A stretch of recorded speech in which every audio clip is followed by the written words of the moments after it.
Bonjour à tous et bienvenue sur la chaîne Explique-moi ça. Aujourd'hui, je vous explique les règles de Balloon Pop. Alors, c'est un jeu de Mikko Punakalio, illustré par Paul Lane, géré Windenius et Marcus Lane. C'est édité chez Yellow. Vous allez pouvoir y jouer de 2 à 4 joueurs à partir de 8 ans pour des parties d'environ 30 minutes. On est sur un jeu familial et ça me fait penser à un Tetris inversé. Pourquoi? Parce que vous savez que dans Tetris, vous avez les pièces qui descendent au fur et à mesure et il faut éliminer un maximum de lignes. Bah là, ça va être un petit peu le même concept, sauf qu'on va avoir des ballons et on imagine qu'ils sont remplis d'hélium et donc du coup, ils vont monter et il va falloir les éclater un maximum. Pour les éclater, vous allez avoir deux possibilités. Vous allez pouvoir les éclater s'ils sont au minimum 4 de la même couleur adjacents et pas en diagonale, et auquel cas vous pourrez enlever moins 2 ballons et ça vous fera des points de victoire. Ou alors s'ils ont ce symbole-là, il en faut, vous voyez, au minimum 2 avec ce symbole-là, qui soient adjacents. Et c'est pareil, si par exemple j'en ai 4, j'enlèverai moins 1, et donc du coup ça me fera des points de victoire. Ça me fera 3 points de victoire. Alors on va parler de la mise en place. La mise en place c'est très simple. Chaque joueur va récupérer un plateau personnel avec les cartes qui correspondent à la couleur et va mettre un petit pion de sa couleur sur la piste de score. Alors vous allez voir que les cartes vont de 1 à 10 et en fait ça va être des obligations pour savoir dans quel sens on va mettre nos ballons et aussi on va avoir aussi des petits bonus qui vont nous permettre de les éclater, ainsi de suite. Ensuite, vous allez aussi devoir tirer aléatoirement des lots de 4 ballons. Et les lots de 4 ballons, vous allez en tirer en fonction du nombre de joueurs. Si par exemple vous êtes à 2 joueurs, vous allez tirer 2 lots de 4 ballons. Si par exemple vous étiez à 4 joueurs, eh bien, vous allez tirer 4 lots de 4 ballons, tout simplement. Ensuite, on va définir un premier joueur et on est parti. Donc vous voyez, ce n'est pas très compliqué. Alors ce que je vais faire, c'est que je vais vous montrer un petit peu comment ça se passe. On imagine que ce joueur avait récupéré ses ballons et donc les ballons, vous voyez, on les positionne toujours en bas et on les monte tout simplement.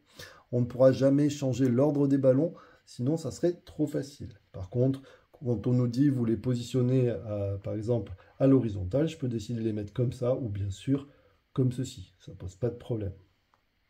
Et par exemple, ce joueur a récupéré plus tard ce lot de ballons.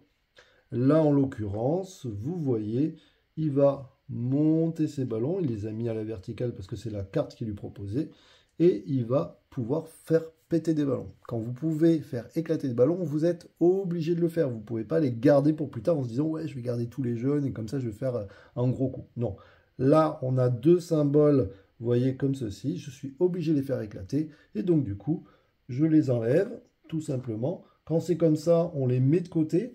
Si jamais à un moment donné, on n'en a plus, on viendra les remettre dans le sac et on continuera. Donc là, 2, vous voyez, moins 1, ça me fera un point de victoire.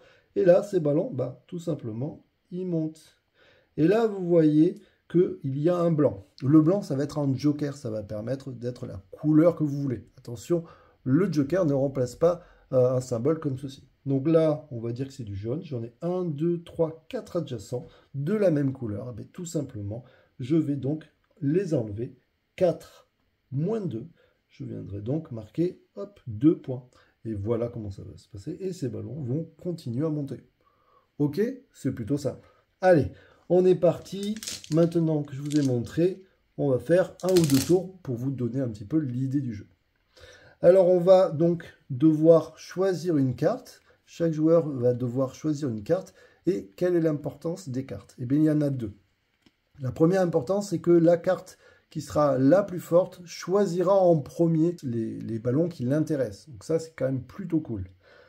Si jamais il y a une égalité, bien sûr, on regardera qui est le premier joueur. Et dans le sens des aiguilles d'une montre, celui qui aura mis la plus forte gagnera. Les cartes, vous allez voir qu'il y a des cartes qui sont intéressantes, comme celle-ci, bien sûr, parce que c'est un gros chiffre, donc vous avez plus de chances de récupérer les ballons qui vous intéressent. Par contre, vous avez une obligation. Celle-ci vous oblige à mettre vos ballons à la verticale.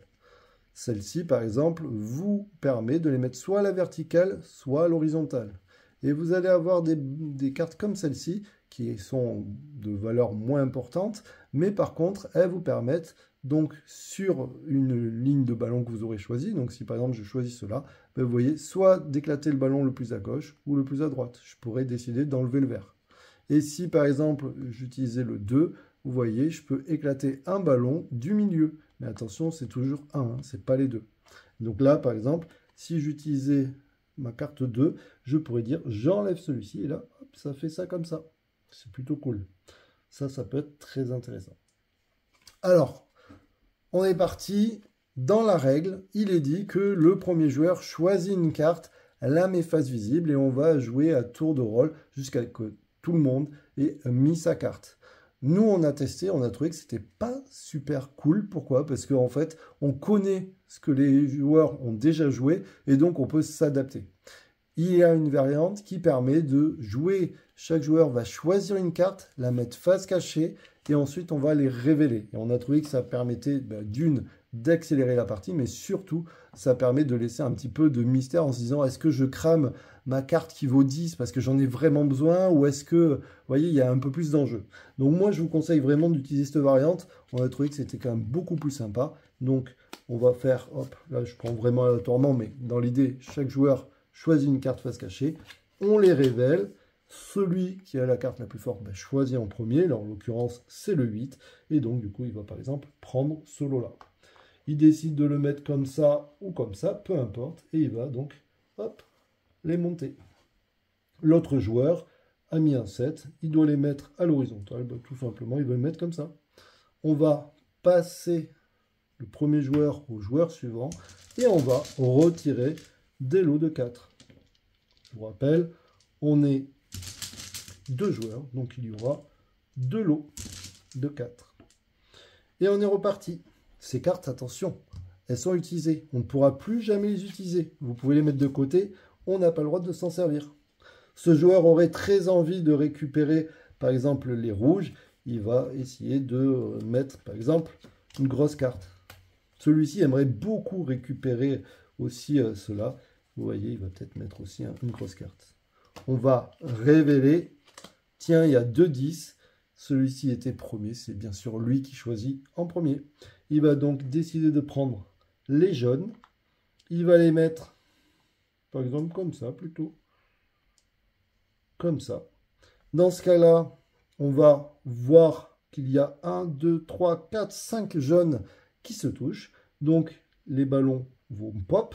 5 moins 2, ça fait 3 points. Ça va faire donc 3 points pour le rouge. Alors, attendez, je remets le vert à 0. C'était pour l'exemple de tout à l'heure. Ces ballons sont mis de côté.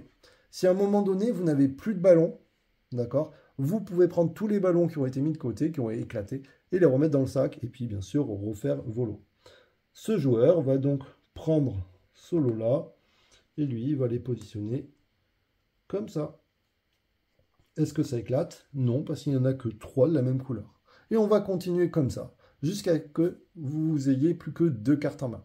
Dès que les joueurs n'auront plus que 2 cartes en main, on finit la partie et on va compter les points. Pour compter les points, vous avez compris qu'ils avancent au fur et à mesure, mais il y a aussi des bonus. Comme à Tetris, il faut essayer d'éliminer un maximum de lignes. Dans ce cas-là, en fin de partie, on va regarder toutes les colonnes qui sont vides. Là, en l'occurrence, il n'y en a qu'une. Et du coup, vous voyez, ça lui rapportera 1 point.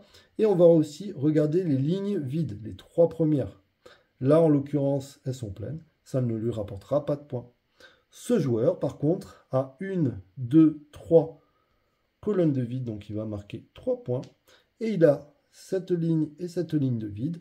Donc, du coup, ça va lui rapporter tout simplement 6 points. On regardera qui a le plus de points. Celui qui a le plus de points a tout simplement gagné la partie. Alors, vous avez vu, on est sur un jeu plutôt simple, avec des règles faciles, familiales, avec du beau matos quand même, ça fait plaisir. Allez, moi je vous dis à très bientôt, n'hésitez pas à l'essayer. Ciao ciao les amis, et puis si vous voulez vous abonner, ça fait toujours plaisir.